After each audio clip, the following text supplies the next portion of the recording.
Hello, how are you? This is Rudy Lozano, broker for PRG Platinum here in San Antonio, Texas. I just wanted to thank you guys for you guys tuning in on Zoom, as well as the people that are here present with us. Um, Today is a condensed class um, on intermediary. Um, I just wanted to recap the week with you. On Mondays, I cover CMA and I cover listing agreements, the importance of negotiating from a position of strength rather than weakness. Once again, PRG Platinum's philosophy is to collect 6, 7, or 8% commission to ensure that you're compensating a buyer's agent, because you collecting 3% and paying zero compensation means you are not going to do your job. Your listing is going to get canceled because nobody's going to walk through the home, bringing their highly qualified buyers to your listing. So when you take on your exclusive right to list, you always want to ensure that you're checking off intermediary, because then that mobilizes the 200 other agents that are in this office. Furthermore, by collecting full compensation, you're also mobilizing the other 14,000 realtors that we have in the city of San Antonio and surrounding areas. So uh, on Tuesdays, I cover the contract from beginning to end. This week we did VA on a VA contract from beginning to end on Tuesday, and then we covered the VA financing on Thursday. Wednesday, I specifically address the new NAR required forms having to do with the compensation. We cover the short form, we cover the long form, we cover the compensation between the brokers, compensation with a broker and an owner, should there be a for sale by owner. If you need to amend your buyer's rep agreement, there is now an amendment where, let's say, once again, I talk about it in detail on Wednesday. I always like for you guys to do up to 4% commission or up to 8% commission if you can for new construction. That way you don't have to use the amendment and revisit the compensation, because then all of a sudden, if you forget that you only collected 3 on your buyer's rep agreement and the compensation being offered by the builder is 7, you cannot collect compensation that a buyer hasn't agreed to. You have to either amend it, but then at that moment you're asking for authorization, which means uh, it might go up for negotiations. So if the buyer knows that you're going to get 7% and they originally agreed to 3, they're going to go, well, I need new furniture. So I need a vacation. But anyways, I cover those on Wednesday. On Thursday, I cover the financing specific to the contract that I'm going to cover. Next week, we have a week full of um, training. It will not be related to the NAR changes and contracts and such. It will be mostly masterminds, technology, video conferencing. It'll be TikTok, Instagram, Facebook, lead generation, those kinds of things. Okay, so we have a jam-packed week for you guys while I'm out on vacation. I will resume um, training when I get back from vacation, and then we'll start off again, because I really want to make sure that you guys are going to be ready for August 17th. One of the things that I want to cover right now is, well, and then of course, Friday I cover intermediary. I cover intermediary because we have right at 200 agents, and they keep on coming. We just had a couple of brokers transition in this week, not just agents; they were actually brokers. Okay, because they like us and they like our resources, and then of course, we're all about the agent, right? Uh, but at the end of the day, we have an abundance of resources for you guys. But intermediary becomes ever so crucial, because who doesn't want to have the competitive advantage? So when you're meeting somebody at an open house and doing the short form buyer's rep agreement, you want to start your journey. You're going to determine if you're going to take them on as a client. At that moment, your short form and your long form must state intermediary, because you're letting them know our firm has over 200 agents. We have over 230 listings. And if you're looking specific in this community, I might have access to the inventory before it goes live. And then we have a lot of smart agents in this office that they sometimes will activate a property on the private listing side, market the property in efforts to attract an able, willing buyer, for the benefit of the seller, especially when the inventory is sitting. You definitely want, to get it out there during peak season, and in summer, guys, every day counts. Okay. Um, so intermediary. Okay. For intermediary to take place, you need at least three agents. A brokerage that has two agents cannot do intermediary. It would not be considered best practices because the broker functions as the person in the center. And if a buyer wants an agent, and the seller already has an agent, the broker is the facilitator between both of them. So if you're a one-man brokerage or a two-man brokerage, you could get yourself in a lot of trouble if you try to do intermediary without having at least three agents. Okay. In this office, we have approximately 200 agents. There's many of our transactions, at least 15 to 20% of our transactions every year involve two of our agents in those transactions. A year ago, we closed 1,100 transactions. 2 years ago, we closed almost 1,600. Okay. Hopefully, we'll be up to maybe 14 or 1,500 transactions this year again. But do the math. If we have 15% of our transactions where it involves two agents, okay, that's a lot. Okay. So what's going on here? When you're taking the listing, you're letting the seller know our policy at PRG Platinum, because we have so many agents, is to collect full compensation, because for 3%, you're paying me, but I'm needing to mobilize my 200 other agents in my office that are going to help me with open houses. They're going to do marketing, door knocking, boost it on social media, etc.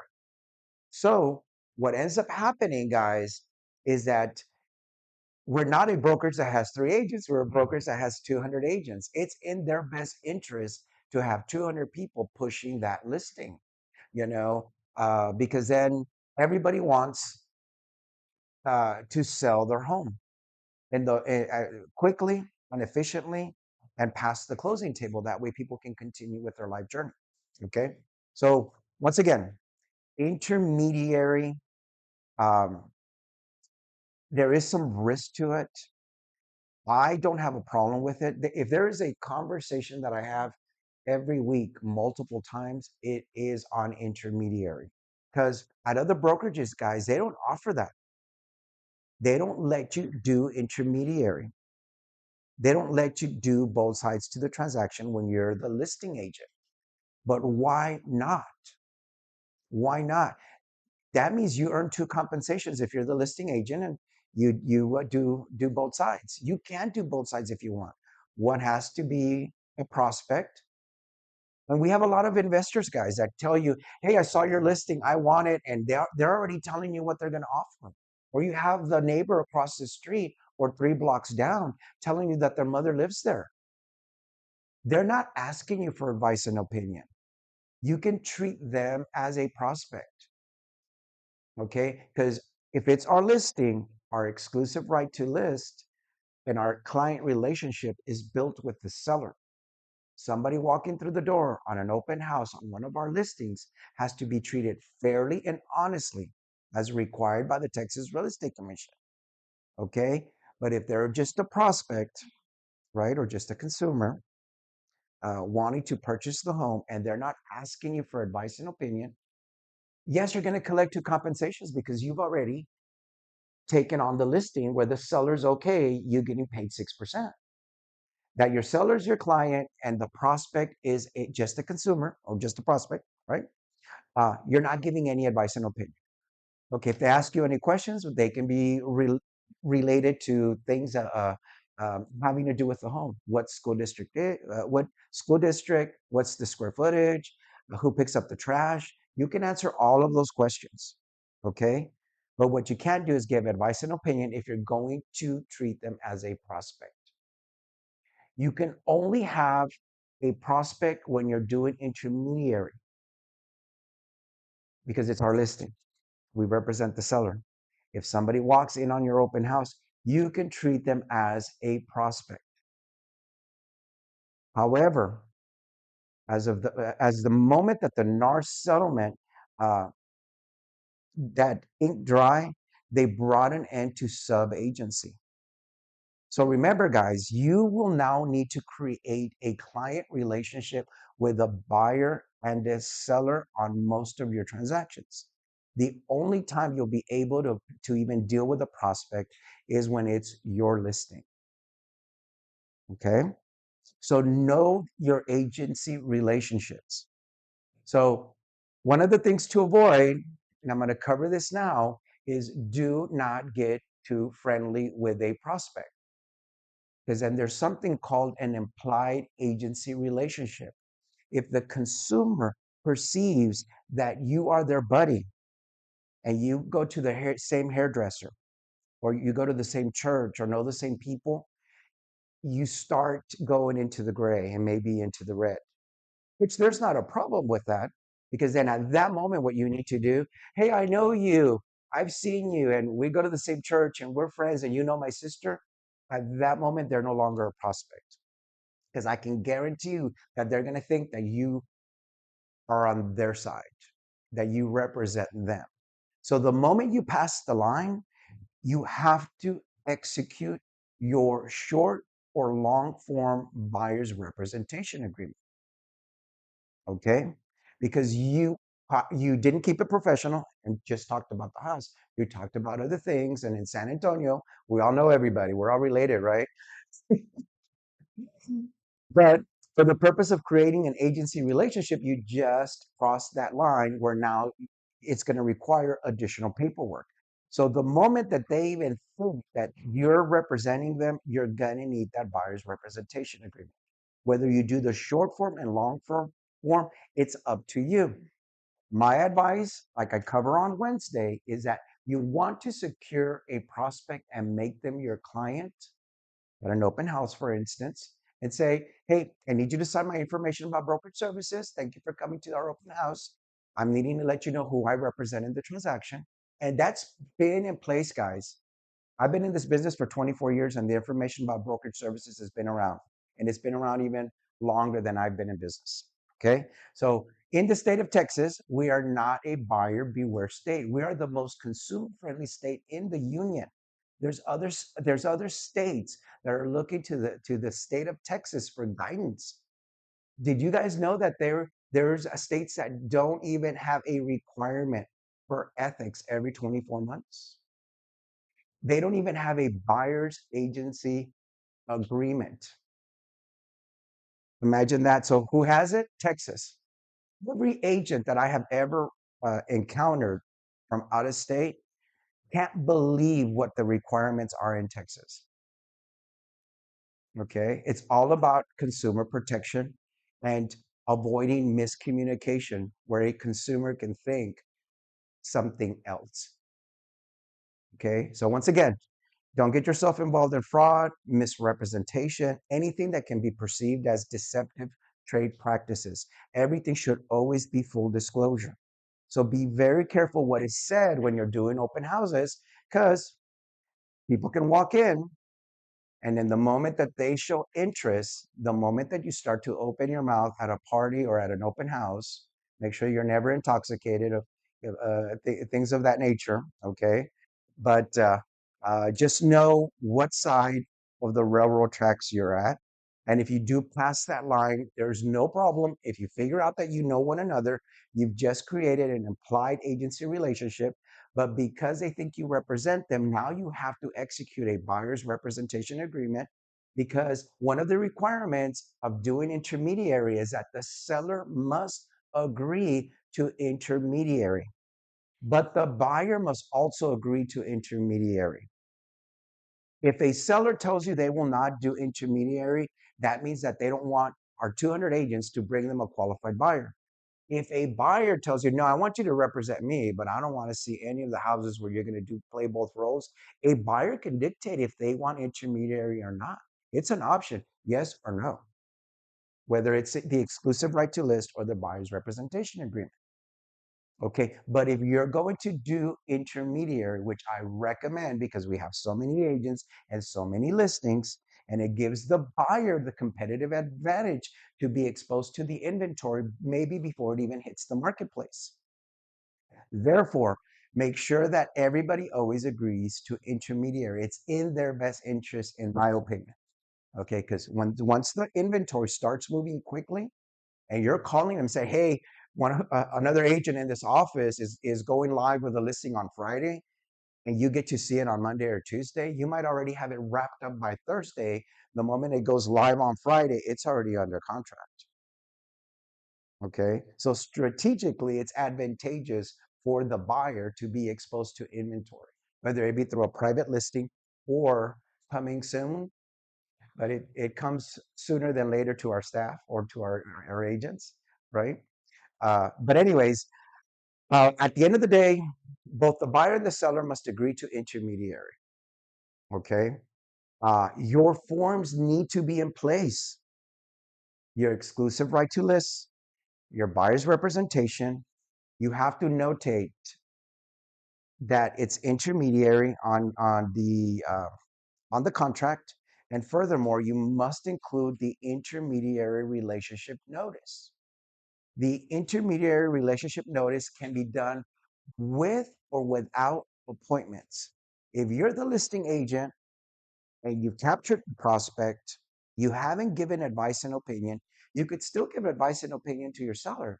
You just can't give advice and opinion to the buyer. Well, what do you want to do? Well, what do you think? No, it's not what I think. What do you want to do? What's your lender telling you? Okay. What do you want to offer? Most investors don't need you. They'll tell you exactly what they want to do. And then there's people that are Google gaga in love with the house, and they will tell you, well, what's the asking price? Well, it's 289. Okay, well, I want to offer three. And you can ask questions. Are you going to pay your own closing costs, or did you want to request them from the seller? You can ask that. Do you want to pay title, or you want to pay for it, or do you want the seller to pay for it? Yes or no? Well, I'll pay for it. No, no, no, no. I don't want to bother the seller. I'll pay for it. All right. Survey. There appears to be an existing survey. So how about we ask the seller to provide that? And here it is. It's part of the disclosure. Okay. You can fill that out. Would you like a home service plan? Because it's a blank. No, I don't need one. I'm a mechanic. Okay. Or yes, I think I need one. I don't know. Okay. Well, I'll get you some pamphlets. You can read them and then let me know. Okay. Do you need help with closing costs? Okay. I'm already pre-qualified at Randolph Brooks and at Security Service. I'm only putting 3% down or 5% down, and I have $100,000 in 401k. Okay, so do you need help with closing costs? No, I don't think so. Okay, who? You haven't given any advice and opinion. All you're doing is asking questions. They're telling you what they want to do. Okay, it happens. It happens, guys. Trust me. When you go live on a listing and they see your sign, there's people waiting for a house to go up for sale because the brother, sister, cousin, mother, best friend, mistress lives in the area. I mean, you never know what their level of motivation is. Okay. And if they want it, there's people that will pay top dollar and above just because they can secure that home. Right. So once again, don't ever feel guilty, guys, for doing intermediary. Don't ever feel guilty for doing both sides. But that's the reason when you take when you take on a listing, that's the reason you take it on for 6%, because it's work to work with a seller and it's work to work with a buyer. If you're going to do two roles, you need to be compensated for two roles. Because furthermore, you're creating a higher level of risk, because even though you might be very cautious and disclose everything, a consumer can still think something else. So make sure that your paperwork is in place. Call me. Let's review the scenario. There is a checklist for a buyer, for a seller, and when you do intermediary. Okay, we have a checklist for everything. Okay. But intermediary is the phone call I take most from our agents. Okay. Along with a lot of problem solving stuff. But just know that intermediary, there's nothing wrong with intermediary, guys. It's an opportunity for you to make more money, especially when you're the listing agent. And when the market shifts like it did in 2022, you didn't have to be a good agent 2 years ago. You could put a sign and your house would sell in less than 24 hours. You had 20 and 30 and 40 offers, one above the next, offering 5,000, 20,000. I was even involved in one with 100 and 150,000 over list price. So if we had that kind of market, once again, it's easy to do both sides. And then the consumer's telling you, I'm going to pay for everything. What do they want? They want $6.99. Well, I want to offer $7.99 and it's zero to the seller. I don't want to bother the seller with nothing. I don't need an option. I don't need an inspection. I'm going to pay for title. I'm going to pay for a survey. I'll get my own home service plan. I don't need any help in closing costs. I just sold my house in California and I can pay cash for it. Let's go. Let's roll. That was the kind of market that we had.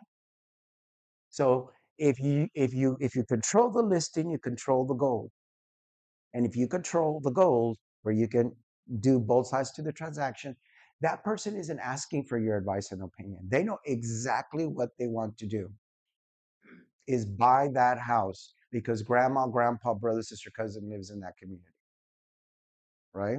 So if there is an environment that you can create or is created for the opportunity for intermediary, take it. I'll walk you through the process. Okay. So, does anybody have any questions for me? Okay. So before I tune out, because there's another class that's going to start in the next few minutes, you guys need to already start using the new forms. Verify the compensation, print out your MLSs. I don't know if the compensation will be listed. They're trying to fight it. I'm not part of that committee and I'm not in the know as far as if the compensation will be removed by August 17th. We were supposed to comply by July the 1st. They gave us an extension through August 17th. I'm really hoping the compensation stays on the multiple listing service because I think that is going to create havoc and miscommunication and a lot of work for everybody. But remember, guys, do not have those conversations with your buyers. Mr. Buyer, in the event that compensation is not being offered by the seller, would you like me to include those homes? And then you're going to be responsible for my compensation? Or would you just like me to include the inventory where the seller or the builder is compensating me or taking care of me? Okay. You need to have a buyer's orientation to dictate how you're going to do business, to determine if you're going to expose them to listings where there is no compensation or compensation that's less than what you're willing to take. Okay, so have the conversations. You're not steering, you're not redlining, you're not doing anything illegal.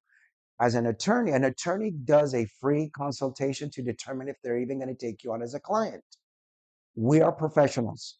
Do your buyer's orientation. If you don't know how to do one, you can log on to our online university offered through David Knox, and you will see a lot of people role play on what they cover, the entire process from beginning to end of all the value that you will provide for them. And um, you have to have those discussions because you do not want to get to the closing table and work for 6 months and didn't get compensated, or work for 30 days and you were still out looking at homes in 100-degree weather. Nobody works for free. That's the reason that we cover the listing, that you really do need to collect full compensation so that way people bring you their qualified buyers. Okay. But nonetheless, we need to be in compliance by August 17th. My biggest concern is for your file not to be in compliance and somebody files a complaint against you guys. So rather than us collect our package 10 days within closing, we are needing to collect your compliance package the moment you go under contract, because your buyer's rep agreement and your information about brokerage services needs to be dated the day of your contract or before. Because if somebody files a complaint and you did it at the end, your contract stated on the 1st and your closing's on the 28th, and then you're rushing to get everything DocuSign on the 28th, well, then you didn't establish a client relationship when you went under contract. So we're needing your package as you're entering the contract so we can ensure that you're in compliance. Okay, so there's a checklist. If you don't have the checklist, log on to the portal. If not, send Mr. Clinton an email. But we are really needing to get your compliance package in place and your CDA out. Your commission disbursement needs to be out to you to ensure that, oh yeah, I negotiated 10,000 in closing costs, 2,500 is going to be used for my compensation. And um, the lender needs to know about it too. If somebody needs financing and part of the concessions is your compensation, who drives the closing disclosure these days is the lender. So Mr. Clint's going to get you your CDA or your commission disbursement authorization as soon as humanly possible, so that way you can bless it, and then we can get it to title and to your lender. So if you guys don't put who the lender is in the system, it's your responsibility to deliver it to whoever is driving the closing disclosure. Because, like I said, if part of the compensation is going to be paid from the buyer and your buyer's already short on funds to close, or some of the closing costs needs to go cover your compensation, the lender needs to know about it. We just had an agent that tried to splurge that on the buyer at the closing table, and they didn't get that money because the lender needed to approve it. And it was $1,800 that needed to get deducted from the closing costs. The buyer got a better rate because the lender didn't know that those $1,800 needed to go to the buyer's compensation. So he used that money to buy down the interest rate, and the realtor didn't get those $1,800. Okay. So you need to communicate with who's driving that closing disclosure, and that is the lender, because the title company does what the lender tells them to do. They're balancing the CD a week before closing. But if they don't know that part of those $10,000 is yours for your compensation, they're going to buy down the interest rate, or it needs to be forfeited, or you're just flat out not going to you're just flat out not going to collect it. Okay.